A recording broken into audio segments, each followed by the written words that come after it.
All right, here is a little exercise that I created and then implemented for myself when it comes to my fitness. And it's a mindset exercise, it's an acknowledging exercise.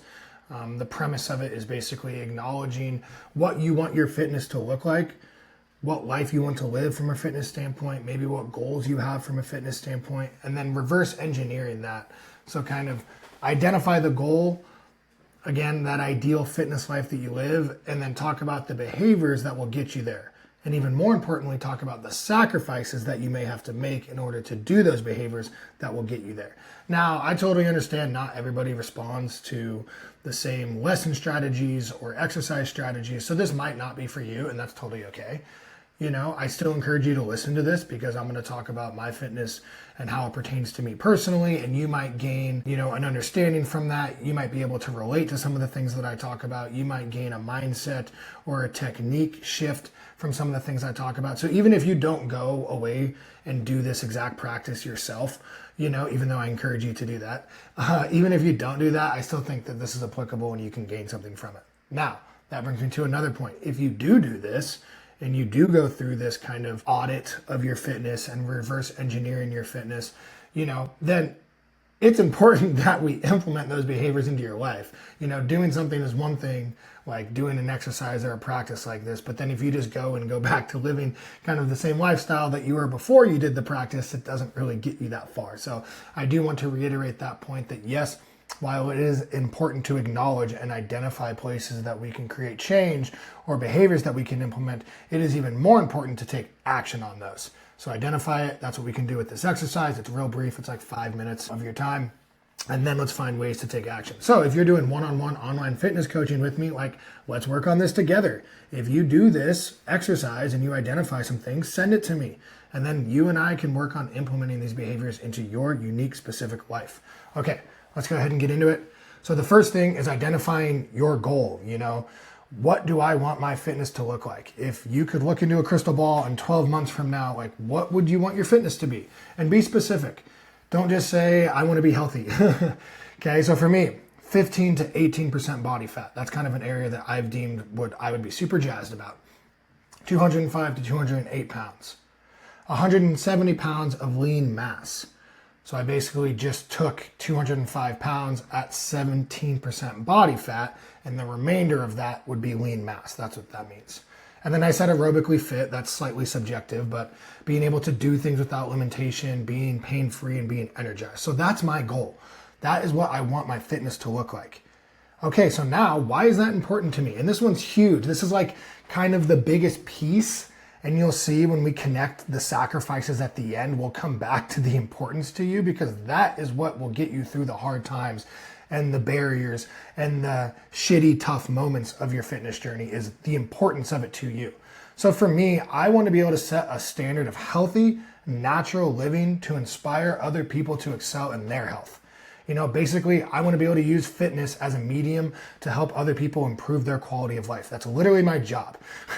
So that is one of the reasons why that goal of demonstrating and living a fit, healthy life is important to me.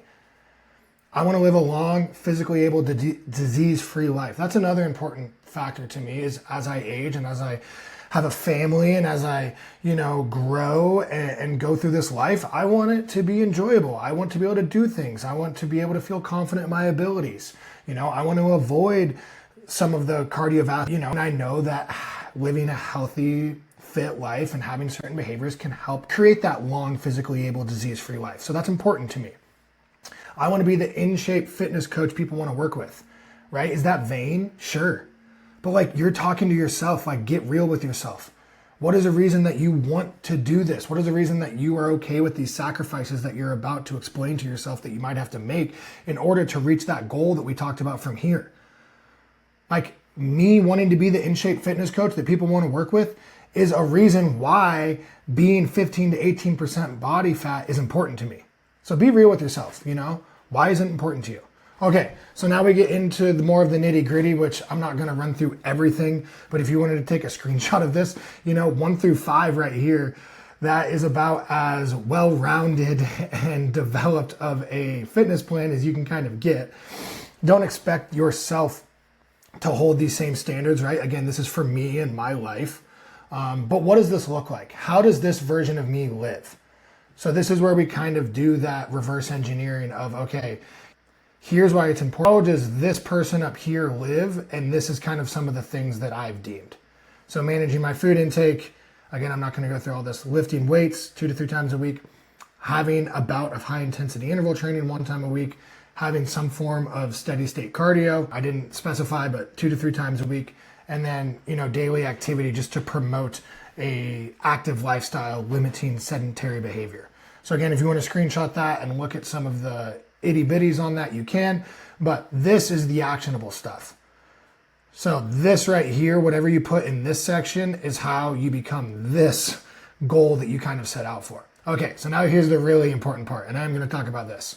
So what sacrifices do I make to achieve that?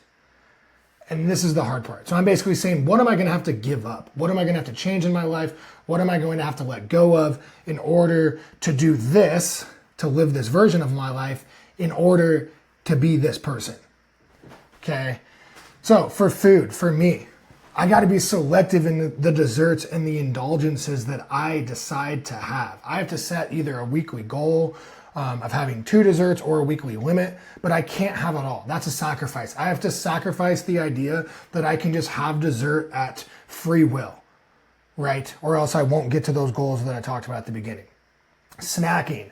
I'm sacrificing that short-term comfort of I'm hungry, I'm craving, I'm going to grab a snack. I have to be able to sacrifice that eventually. Obviously, there's going to be a lot of time and practice to implement that, but that's the end goal, is that I can sacrifice my short-term comfort of having a snack so I can live that life that I talked about at the beginning. I'm going to have to sacrifice time. This is a huge one. Meaning there's going to be less time for me to do other things because I am going to prep my food and prepare my food. So I'm going to sacrifice time to do other things. I'm going to cook at home, so I'm sacrificing the short-term comfort of going to takeout. I'm hungry, I'm tired, I need food. It's really easy to go to takeout, but instead I'm going to cook at home and I'm going to sacrifice that short-term comfort. Again, that's the practice. That's the whole idea of this exercise, is kind of coming up with the things that we're sacrificing and letting go of so we can live this life that we want. We said we want to live it, so let's do it. Okay, limit alcohol. Again, set a weekly goal. I can't have it all. I'm sacrificing that idea that I'm just can go have a couple beers because it sounds good. How good does that sound? Right? I'm sacrificing the potential social inclusion. Hey, let's come out and have a couple beers. That sounds fun. Relax. You've had a hard week. You work so hard. You do so many things. That's what we tell ourselves. That's what we hear to justify it. But then we get frustrated when we don't reach our goals. And then we get frustrated, well, what am I doing wrong? So again, we have to give something up. And I can still go out in social settings. I just might have a different drink, a low-calorie option, a non-alcoholic option. So again, that's the sacrifices from a food standpoint. So now, what are the sacrifices from a fitness standpoint? I might sacrifice doing other activities so that I can get my workout in or get my run in. I'm going to sacrifice my time at night to go to bed earlier so that I can recover and feel fresh the next day. That's a huge one. You got 2 hours at the end of the day. You worked your day, you made food, you cleaned up the kitchen, and now you want to settle in and watch a couple hours of Netflix. You end up going to bed at midnight instead of going to bed at 10 p.m., right? I am sacrificing those 2 hours so that I can go to bed, so that I can be recovered. And again, it's all about being able to live that version of the life that I said that I want to live. Sacrificing time on social media and my phone to prioritize my workouts and my runs, right? This is a big thing, but if you have a time problem, you're someone that I just can't do it, I don't have the time. I can't prep my food, I don't have the time. I can't work out, I don't have my time. Go into your phone, go into the settings, check the screen time. If it is above 3 hours, if it's above 2 hours, then I think we can find the time to do some other things that are important to you reaching your health and fitness goals, right? Again, this is pertaining to me. This is an area that I can improve on, right? This is not necessarily for you, but I'm sure other people and you can relate to it. Okay, so that's my fitness sacrifices. Now, this is the real tough one, is the social standard sacrifices. I am sacrificing the short-term comfort and likability so that I can adhere to my fitness goals and kind of the life that I want to live. Meaning I might be the weird one who eats something different then what's at the party? We're all getting together. We're on a ski trip. Everybody's ordering pizza and wings and whatever. And it's really easy just to fit right in. You know, it's simple. It's like, hey, let's all just get pizza. But I don't want that. That's not going to fit with the life that I'm trying to live. So I might sacrifice that likability or that short-term comfort or that awkwardness of having to explain to someone why I'm doing something different. Like, that's what I'm willing to sacrifice in order to live that life that I talked about at the beginning. Missing out on social opportunities for workouts or runs, or not going to a certain environment because that doesn't promote the, fitness life that I'm wanting to live. Meaning I might not go out to the bar at 11 p.m. because a couple people were going out and they invited me, because to be honest, that's not what I want to spend my time doing. That's a sacrifice I'm willing to make. For some of you, you might think, well, duh. But for other people, if you want to make friends and you're struggling to connect socially, then that might be an invitation that you might be interested in. But again, that's the sacrifice you're willing to make, because that's not actually the life that you want to live. That's kind of the example. And that's why I put in really big, bold letters at the very end, those who matter to you do not care, or they care in the right way. And those who care don't matter. If someone's going to judge you because you're eating different food than what's at the party because you don't want to eat that food because it doesn't align with the person that you want to be, if they're judging you for that, then they probably don't matter in your life. And that might be a gut check. And that might be like a hard reality, but honestly, that's the truth. So now let's circle back to the why is it important to me question. And is that reason enough for you to justify all of these sacrifices? And again, you don't have to be as in depth as I am, right? So go back to this one. Why is this important to me? Because I want to set a standard of healthy, natural living to inspire others to excel in their health. So is that important enough for me to go through and do all of these sacrifices?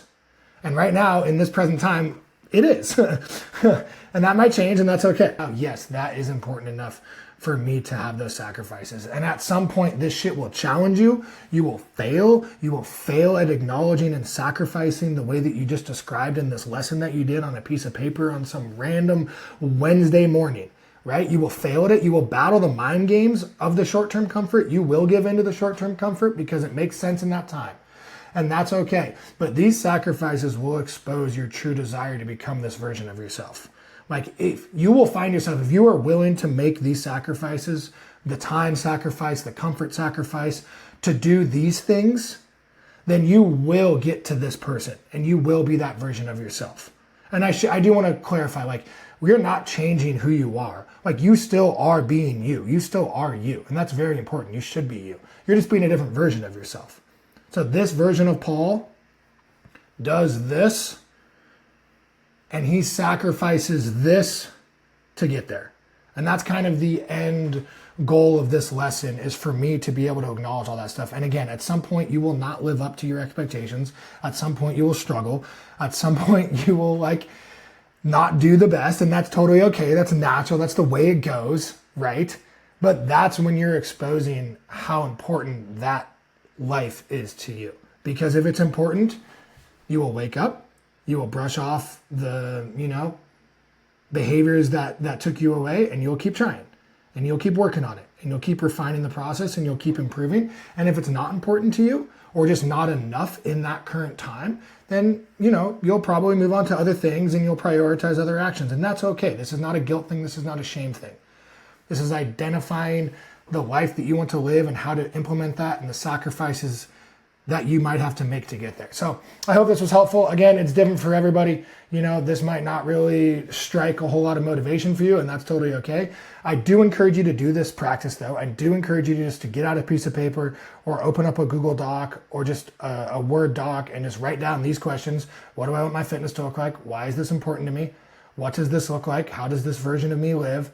What sacrifices do I make to achieve this version of myself? Just write down those, fill it in for yourself, and then share it with me. And we can go through it together, and we can come up with practical behaviors and techniques to apply to your life to do